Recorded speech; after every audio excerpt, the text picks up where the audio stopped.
Hi, welcome back. We're continuing to talk about absolute value inequalities and compound inequalities.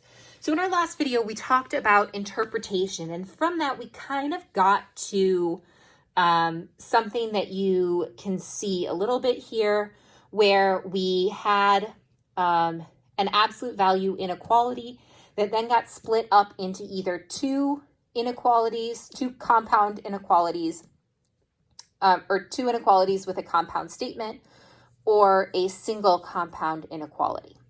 And that was based off of where our absolute value was, and the direction of our sign there. So we are now going to look at some cases that are a little bit trickier. So these have much more going on, and we are going to use a 3-step process for this. So what you'll notice that was a key thing here was the absolute value was by itself. This is really important.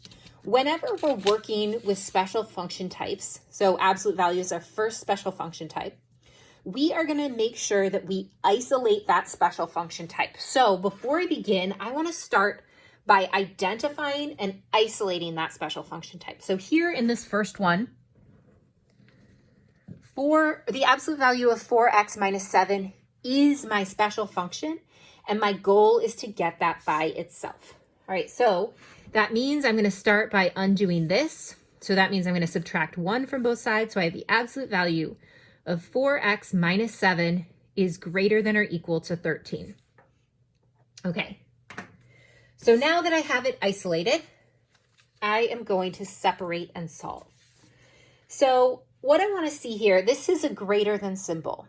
Okay, so greater than symbol means that the distance between 4x minus 7 and 0 is more than 13, is at least 13. So this distance is big. The distance is at least 13. So that would be like me saying the place you're driving is at least 13 miles from your house. So you would know that you would take your house and you would draw a circle around it, and it would be somewhere out here, right? It's not going to be inside here. So greater than means it is far away. So when you see greater, we are going to separate this into two, and it is going to be the two inequalities with the word or in between. So what that means is we write it just like it is. 4x minus 7 is greater than or equal to 13, or 4x minus 7 is less than or equal to negative 13. So the two key differences is I flipped my inequality symbol and I changed the sign of the right-hand side. And the reason is that if this value in here is 13 or bigger, I'm good. If this value in here is negative 13 or smaller, I'm good. So that's what these two things mean. And I want you to relate them to this picture, right? So this was a number line for x minus 1, and we were outside. If it's greater than, it's outside. Okay, so now I am going to go ahead and solve these. So I'm going to add 7. So I get 4x is greater than or equal to 20. Divide by 4, x is greater than or equal to 5, or add 7, 4x is less than or equal to negative 6, divide by 4, x is less than or equal to negative 3 halves. Okay, so on my number line here, this is a number line for x. So I have negative 3 halves, 0, and 5. And I have greater than or equal to 5, or less than or equal to negative 3 halves. So remember, or is inclusive. Anything that is on either of these is going to be a solution. And remember, the distance is greater than, so I'm thinking this is something farther away. So it's going to look like this, which means in interval notation, negative infinity comma, negative 3/2 inclusive, jump over, so union 5 inclusive, all the way up to positive infinity is my solution. Looking at my next one here, I want to start by identifying my absolute value. So I've identified my absolute value here, and I want to isolate it. So I'm going to do that. I see it's being multiplied by 2, so I'm going to divide by 2. So now I have the absolute value of 5x plus 2 is less than 17. Okay. Now I'm thinking about my original. So the distance is less than 2. So the distance between 5x plus 2 and 0 is less than 17. So that's like saying the distance, like you're going somewhere within 17 miles of your home. You're not going to drive that far away. It's going to be close to 17. So now that what that means is I am going to divide this into an and inequality. Okay, so I'm going to be trying to keep things close.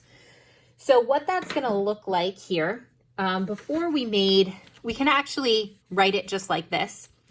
So what that looks like here is I am going to take 5x plus 2, and it's going to go in the middle.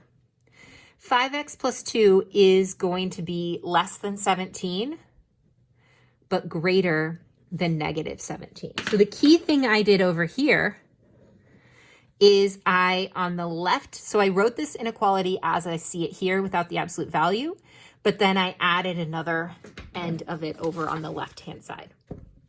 So now I'm going to go about solving this, but I've got to break it up and solve it. So I have negative 17 is less than 5x plus 2, and 5x plus 2 is less than 17. So I'm going to subtract 2, and I get negative 19 is less than 5x.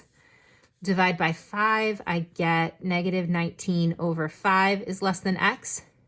And I'm going to subtract 2, and I get 5x is less than 15. X is less than 3. Okay, so I have negative 19 over 5. I have 0, and I have 3. And x is going to be between these. So I've got the x is greater than negative 19 over 5 and less than 3. So that's going to be everything in the middle, right, like that.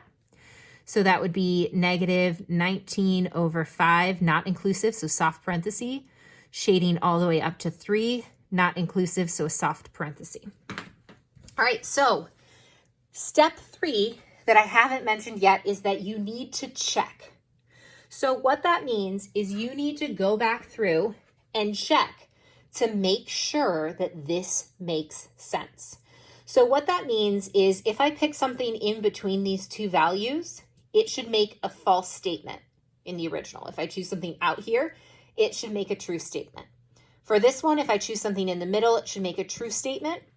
And we are always going back up to our original statement to check. So I am going to check 0 to see if I get a false statement. So I'm checking 0. I want this to be a sad face here. So I have 1 plus the absolute value of 0 minus 7 is greater than or equal to 14. All right, so that's 1 plus the absolute value of negative 7 is greater than or equal to 14. Okay, 1 plus 7 is greater than or equal to 14. 8 is greater than or equal to 14. That is false. That is a sad face. That is not included in my solutions, so I am actually happy. I'm happy that I got a sad face where I wanted one. Over here, I'm going to check 0 again. So I have, and I'm checking in my original. So I have 2 times the absolute value of 0 plus 2 is less than 34. And I'm kind of taking a shortcut. 5 times 0 is 0, so I skipped that. So that gives me 2 times the absolute value of 2 is less than 34. That gives me 2 times 2 is less than 34. That gives me 4 is less than 34, which makes me very happy, and it is within the shaded region, so that is good. So that is how you're going to go through solving your absolute value inequalities. You're first going isolate the absolute value. Then you are going to separate it into, if it's a greater than, you're going to separate it into an or. If it's a less than, you're going to separate it into an and then you're going to solve. Then you are going to go back and check to make sure that your solution matches your original problem.